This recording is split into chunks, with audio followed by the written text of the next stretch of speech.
Okay, let's unpack this. Imagine you have a smartphone, right? Yeah. And it is just glitching constantly. Oh, the worst. Yeah, the screen is freezing, apps are crashing every 5 seconds, and the battery is draining to zero in like 10 minutes. Right, it's basically a brick at that point. Exactly. Huh. So to fix this problem, you decide to go out and buy a brand new, incredibly expensive reinforced titanium case for it. Which obviously does absolutely nothing for the software. Right. And when that doesn't work, you change the screen protector. You polish the camera lens. You even upgrade your data plan. But the actual problem is a piece of malware buried deep down in the operating system's code. You are never going to fix the visible output, the freezing screen, without cleaning up that invisible code first. I mean, that is the perfect starting point for today, because that is exactly how we are trying to fix human civilization right now. We just keep buying incredibly expensive new cases for a completely corrupted operating system. Welcome to today's deep dive. Our mission today is to explore a fairly radical philosophical critique that essentially argues our entire modern reliance on laws, governments, and massive global institutions is, well, fundamentally backward. Yeah, we are pulling from an essay dated November 23, 2024. It's titled Building the Soul Garden, the Cornerstone of a Civilized Society by an author named Su Feng. Now, I need to pause right here and give you listening a heads up. The ideas we are unpacking today dive straight into some highly charged political concepts. Very charged. Yeah, things like border control, national identity, geopolitics, the whole 9 yards. And just to be explicitly clear right up front, our job today is not to endorse or take sides on any of these viewpoints, whether they lean left-wing, right-wing, or anywhere in between. Exactly. We are just the messengers for the ideas here. Right. We are here to impartially map out the author's logic to see how he gets from point A to point B so you can evaluate these ideas completely independently. So, jumping into this concept of the soul garden, the author argues that all of humanity's massive external global problems are just symptoms of a neglected internal landscape. Which is a huge claim to start with.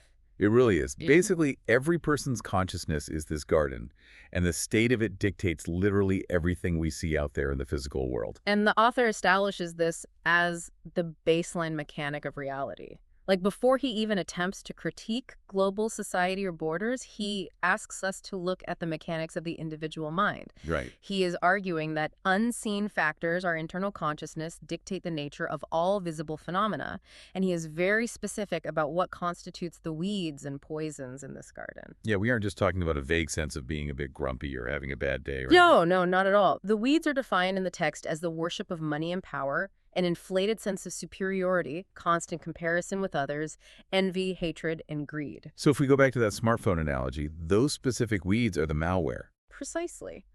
This raises an important question regarding how we currently try to build a civilized society. Right now, our entire approach is external. We just rely on tangible elements. Exactly. We rely on governance, shifting power dynamics, passing new laws, arguing over wealth distribution, building weapons, and even well-intentioned things like international aid and charity. But if the internal operating system is corrupted, all of that external effort is basically useless. It's just a Band-Aid.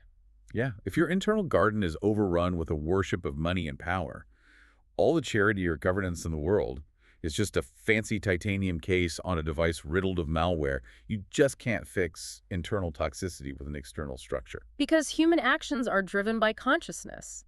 If your consciousness is consumed by, say, an inflated sense of superiority, the inevitable mechanical result is that you will eventually bring harm to others. Because you view them as stepping stones. Right, as obstacles, not as equals. Which brings up a really interesting scale problem. I mean, if that malware is isolated in just one person's phone, it's a personal tragedy. Sure. But what happens when all 8 billion of these corrupted devices are connected to the exact same global network? Well, you get a cascading systemic failure. The essay paints this really grim but recognizable picture of what an uncultivated society looks like when you aggregate millions of these neglected gardens. The internal neglect just manifests everywhere. Across every possible level of daily life. Officials become tyrannical, viewing citizens as resources rather than people. Intellectuals abandon the search for truth and simply flatter the powerful to secure funding or status. And the commercial layer completely rots.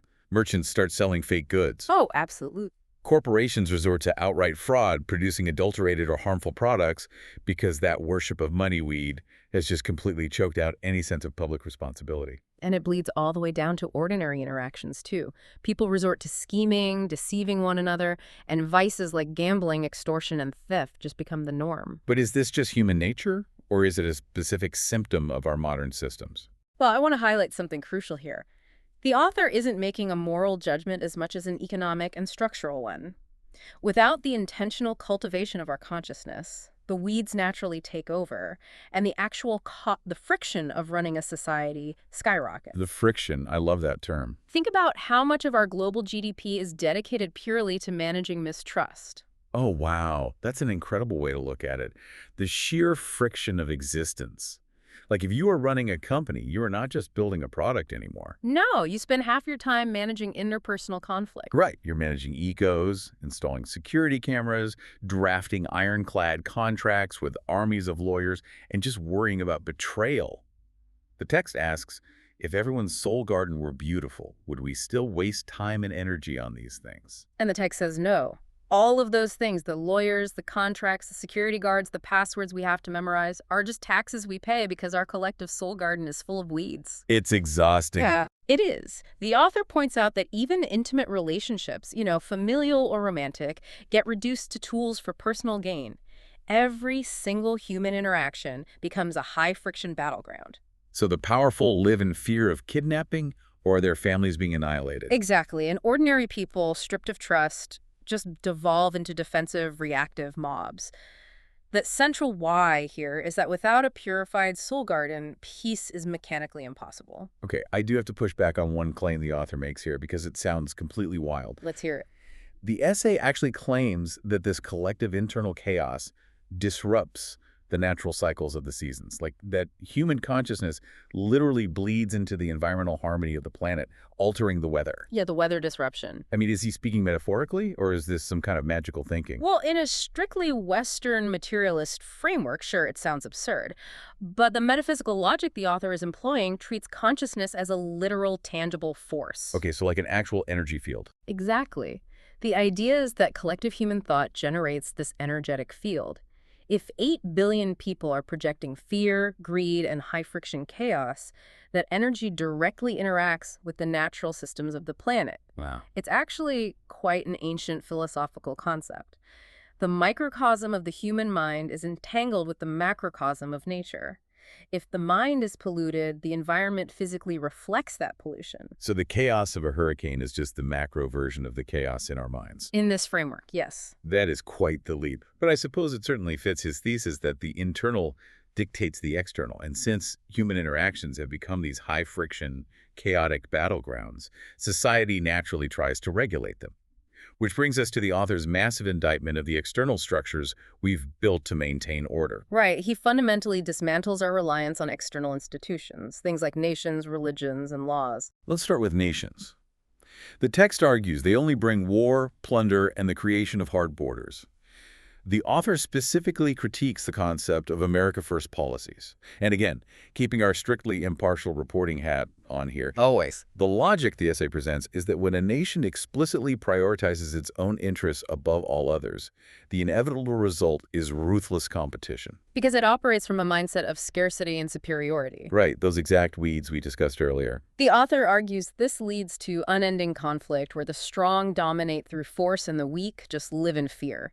He points to nuclear blackmail as the ultimate conclusion of the nation-state model. You build borders to protect your hoarded resources, and then you build apocalyptic weapons to protect the borders. It's a vicious cycle. Then he takes aim at religion.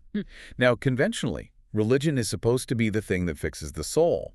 But the author really questions if it actually brings peace. The critique here differentiates between true spiritual cultivation and religious dogma.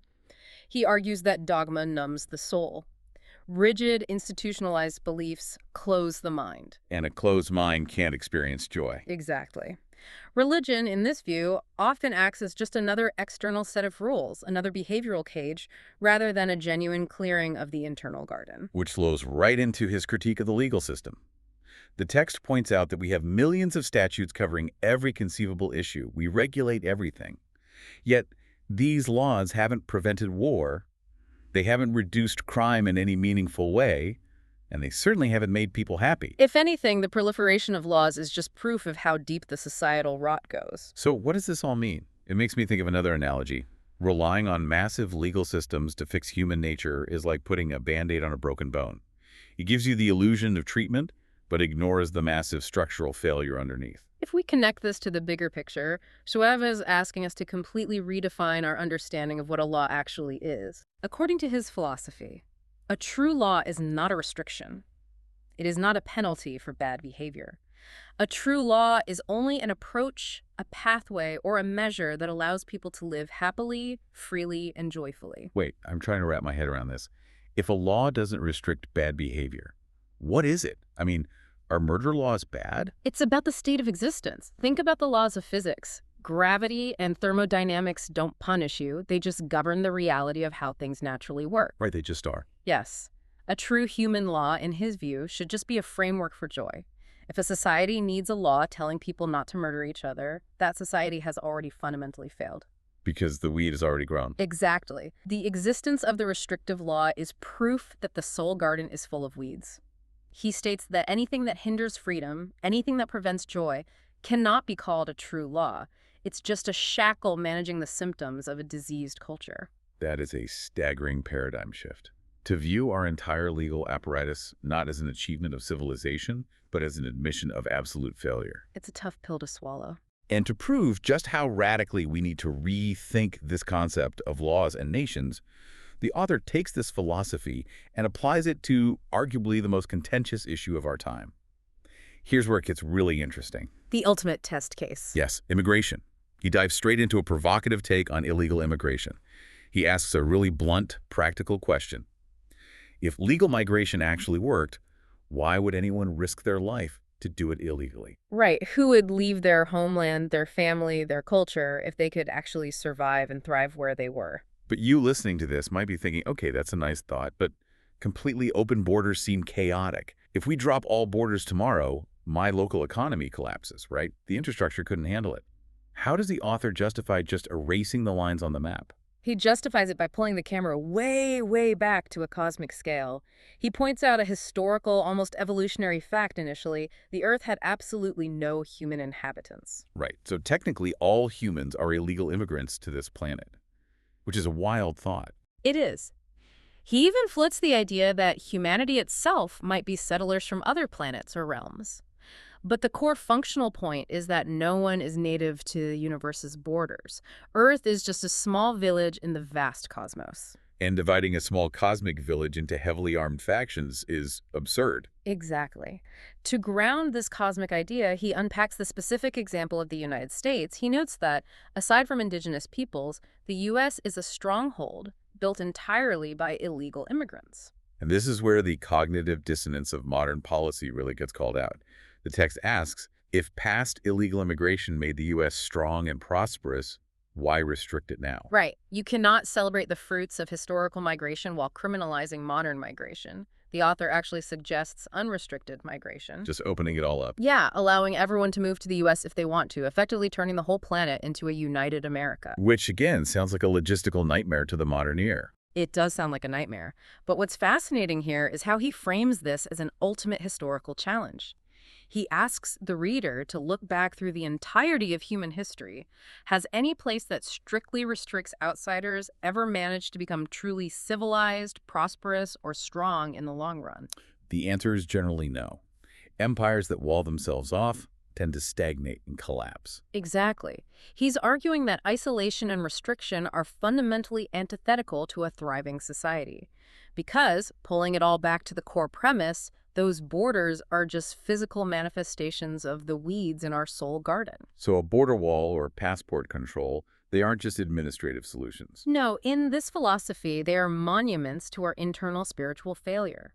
They are the tangible proof that our collective consciousness is full of fear, a hoarding mentality, and the poison of superiority. We are trying to protect our glitching smartphones by building walls around them. Instead of just deleting the malware. Wow. Synthesizing this incredible journey we've been on with Su Feng's essay, we started at the microscopic level of the individual mind.